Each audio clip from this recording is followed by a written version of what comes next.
ပိုင်ဆိုင်တဲ့ရတနာတွေအားလုံးဘာကြောင့်အသိခံရလဲဆိုတဲ့အကြောင်းပြောပြလာခဲ့တဲ့ဒုက္ခဒိုင်းမွန်စိန်ဆိုင်ပိုင်ရှင်ရဲ့သမီး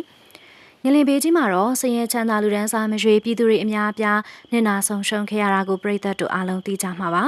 အဲ့ဒီထဲကမှအင်မတန်ကိုစီးစင်ဥစ္စာတွေကျဲဝပြီးအလှတန်းရရောသူဖြစ်တဲ့ဒုက္ခဒိုင်းမွန်စိန်ရွှေရနာဆိုင်ကြီးရဲ့တတိမကြီးလေးပါဝင်သွားခဲ့ရပါတယ်ကျမတို့ကငွေအားတနိုင်တဲ့အတွက်အကောင်းဆုံးကယ်တင်ဖို့စူးစမ်းပေမဲ့အဆင်မပြေခဲ့ပါဘူး။ဒါကြောင့်တတိမကြီးရဲ့သမီးဖြစ်သူကသူမရဲ့မိခင်အခုလိုမျိုးကွယ်လွန်ခဲ့ရတာကကုညီကယ်တင်မဲ့သူတွေစက်ပစ္စည်းတွေမလုံလောက်တာကြောင့်ဖြစ်တယ်လို့အပြစ်တင်ပြောဆိုခဲ့ပါသေးတယ်။ဒါကြောင့်တချို့တွေကသူမကိုစာနာနားလည်မှုမပေးနိုင်ပဲဝေဖန်ပြစ်တင်နေခဲ့ကြပါတယ်။ဒါပေမဲ့တကယ်တမ်းမှာတော့တတိမကြီးရဲ့သမီးဖြစ်သူကလည်းအင်မတန်ကိုဝမ်းနည်းခံစားနေရပြီးစကားပြောဆိုနေငယ်လွဲချော့သွားရုံသာဖြစ်ပါတယ်။ကိုနိုတိုင်ခန်းကြီးထဲမှာပိတ်မိနေတဲ့သူမရဲ့မိခင်နဲ့မိသားစုတွေကိုတနိုင်တဲ့ဘက်ကနေကူညီကယ်တင်ပေးနေတဲ့ကယ်ဆယ်ရေးသမားတွေပရာဟိတသမားတွေကိုသူမကအပြစ်ပြောတာမျိုးနည်းနည်းမှမရှိခဲ့ပါဘူး။သူတို့တွေကတနိုင်တဲ့ဘက်ကကူညီပေးနေကြပြီးအစွမ်းကုန်ကယ်တင်ပေးနေကြတဲ့ဆိုတာလည်းသိပြီးသားပါ။ဒါပေမဲ့တကယ်တမ်းအပြစ်တင်ချင်တာကအဲ့လိုမျိုးကူညီခဲ့ပေးတဲ့နေရာမှာ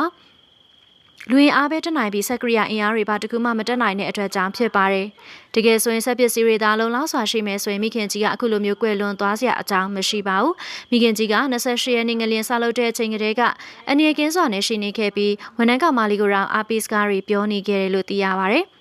ထိုင်မဲ့ချိန်တွေကအရန်ကြာနေခဲ့ပြီး31ရက်နေ့မှာမှကယ်ထုတ်နိုင်ခဲ့တာဖြစ်တဲ့အတွက်မိခင်ကြီးရဲ့အသက်ကို30ရက်နေ့မှာဆုံးရှုံးသွားခဲ့တာဖြစ်ကြောင်းသိရပါတယ်။တကယ်ဆိုရင်ကယ်တင်လုပ်ငန်းတွေလုပ်ဖို့6နိုင်လောက်ပဲအချိန်ကြာမှဖြစ်ပြီးတော့3ရက်လောက်အချိန်ကြာသွားခဲ့တဲ့အတွက်မိခင်ကြီးကအကွယ်လွန်သွားခဲ့ရတာဖြစ်ကြောင်းသမီးဖြစ်သူကဝန်နေစွာရင်ဖွင့်ခဲ့ပါတယ်။ကုညီကယ်တင်ပေးနေတဲ့ပရာဟိတသမားတွေတော့ရှိပေမဲ့ပစ္စည်းကိရိယာတွေလုံလောက်မှုမရှိတာကြောင့်မဖြစ်သင့်ပဲဖြစ်သွားခဲ့ရတာပါ။ဒါကြောင့်သူမကဝမ်းနဲ့ပူဆွေးစွာနဲ့ပြောနေရင်လည်းစကားနဲ့မှသွားပြီးအကုန်လုံးကိုအပြစ်တင်တယ်လို့ဖြစ်သွားတာကြောင့်ထပ်မံပြီးတော့ဖြေရှင်းလာခဲ့ရတာဖြစ်ပါတယ်။တကယ်ဆိုရင်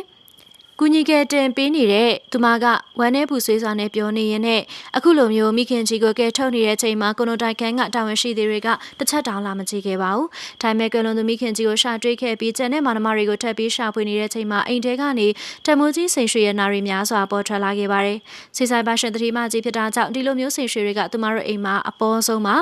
ဘသူပိုင်ဆိုင်တယ်လဲဆိုတာမင်းကြီးစရာမလိုအောင်သိပြီးသားဖြစ်ပေမဲ့ကယ်တင်လုပ်ငန်းတွေလုပ်တော့ကမကူညီခဲ့တဲ့ကွန်ဒိုကတာဝန်ရှိတဲ့သူတွေကရတနာတွေကိုတွေ့တော့မှစစ်ဆေးမယ်ဆိုပြီးအကုန်လုံးကိုသိယူသွားခဲ့တာပါ။ဘာကိုစစ်ဆေးမယ်လို့လည်းမပြောဘဲပြန်ပေးမယ်လို့လည်းမပြောချိတ်ပိတ်ပြီးတော့အကုန်လုံးကိုသိယူသွားခဲ့တာဖြစ်ပါတယ်။အခုလိုမျိုးမိခင်ကြီးနဲ့တကွာမိသားစုနဲ့အားလုံးကိုဆုံးရှုံးလိုက်ရတဲ့အချိန်ကျန်ရစ်သူတွေအနေနဲ့ဘလောက်ထိပူဆွေးနေမယ်ဆိုတာကိုစာနာထောက်ထားတဲ့စိတ်မျိုးလုံးဝမရှိခဲ့ပါဘူး။သူမတို့အင်္ဂါတွေးရှိသမျှစိတ်ရွှေရနာတွေကိုသိယူသွားပြီးအခြားခန်းတွေကထွက်ရှိလာတဲ့ရွှေချောင်းတွေကိုလည်းအကုန်သိမ်းသွားတယ်လို့သိရပါတယ်ရှင်။ပရိသတ်ကြီးတို့ရောဒီလိုမျိုးလောက်ရက်တွေပြုလုပ်သွားတဲ့အပေါ်မှာပရိသတ်တို့ရဲ့အမြင်လေးတွေကို comment မှာမျှဝေပေးသွားခဲ့ကြပါအောင်ရှင်။